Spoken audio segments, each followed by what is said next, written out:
I'd like for you to take a second to remember the kid game, hide and go seek. It was one of my favorites, and I can tell by the smiles in the room it might have been yours too. I was really good at hiding. Like, I could find those obscure places that no one would have thought of to hide, and I was really good at seeking because I had this unusual ability to notice little things that had shifted around that meant somebody was hiding close by. What I love remembering most, though, was that run back to home base where someone was chasing you and they almost tagged you, but you got to the home base first. And that exhale. I got back. I'm not going to have to be it for the next game.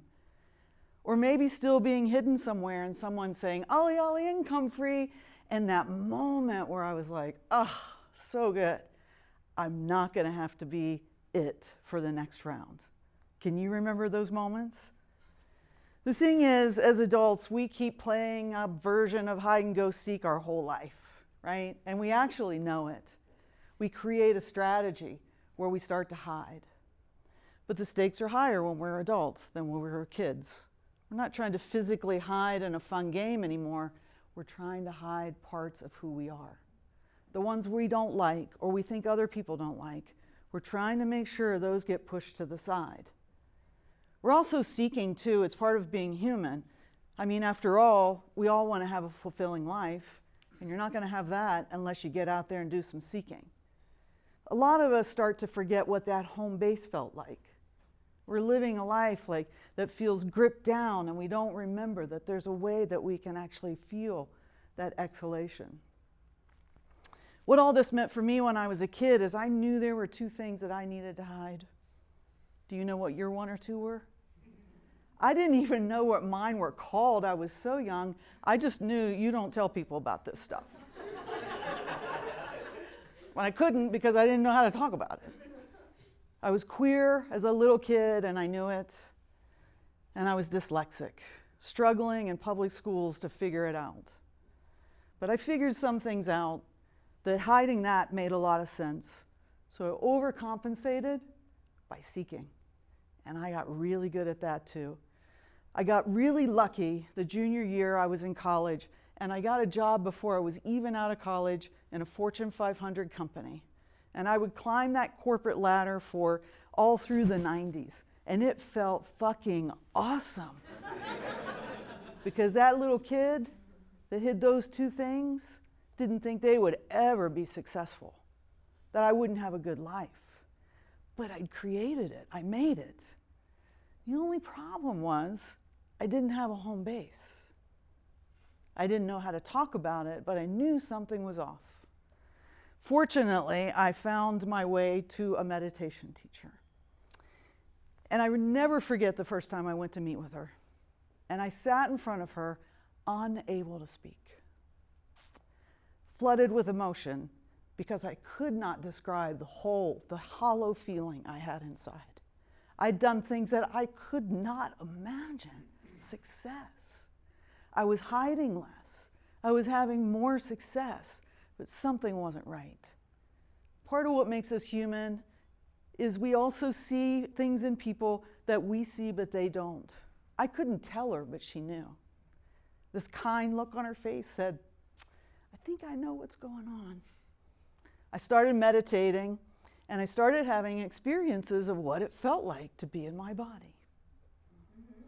What it felt like for an active mind to be able to just settle a little bit. The first time I went to a group meditation with her, she said something that put chills up and down my spine. We were all sitting on meditation cushions, and she said, "Let's begin by taking our seat with dignity." That told me everything I needed to know. I started feeling what dignity felt like, even though I wasn't trying to really define, that's my worth. I could feel dignity in my body. We're all looking for a home base, so I'd love to share a practice with you. What I do now is I help leaders with these kinds of things. In really stressful situation, super high stakes, know how to come back, have a home base. You want to give it a go? Yeah. Great. So it's a seated practice. We're not meditating, but it's very informed by meditation. What you're going to do, see how I love, this is my favorite part of doing this, when the room starts shifting around. So you're going to pay attention to the bottoms of your feet, flat on the ground, whatever feels comfortable to you. Put your palms resting, just easily resting on your thighs.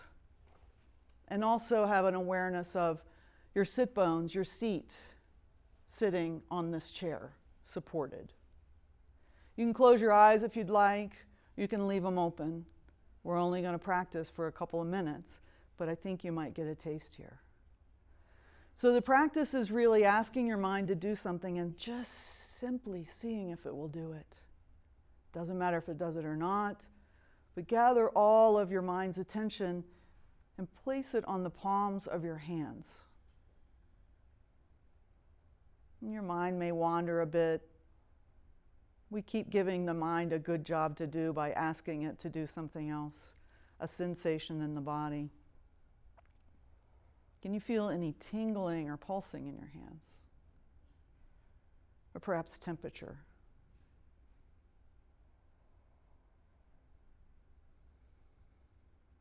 Let's go to your feet.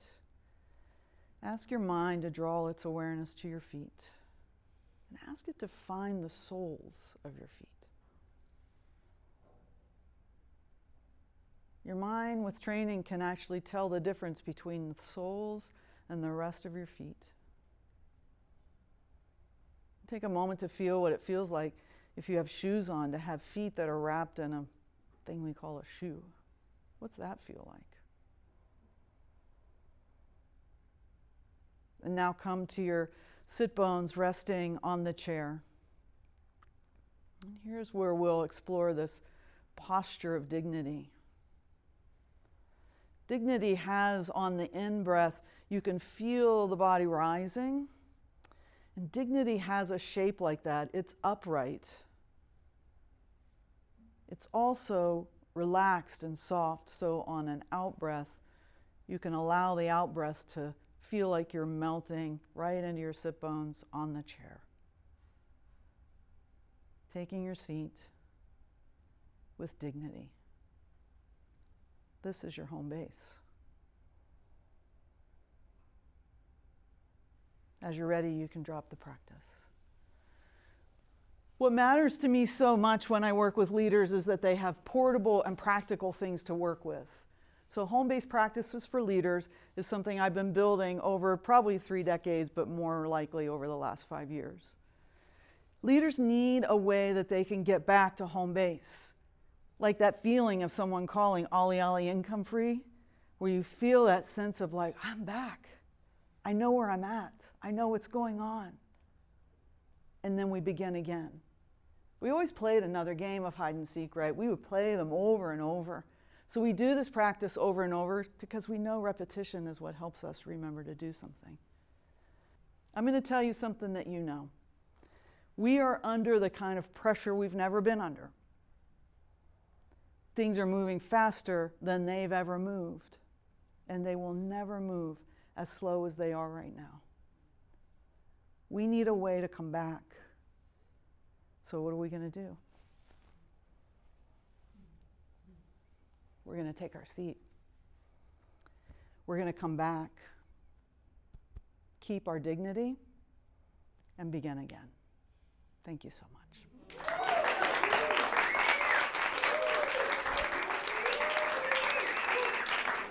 This is Homebase Practices for Leaders, a QR code where you can go to the website, tuck this in your pocket and take it along, practical and portable. I'll give you a few more ideas about how to use these practices. Keep practicing. I guarantee you it's worth it.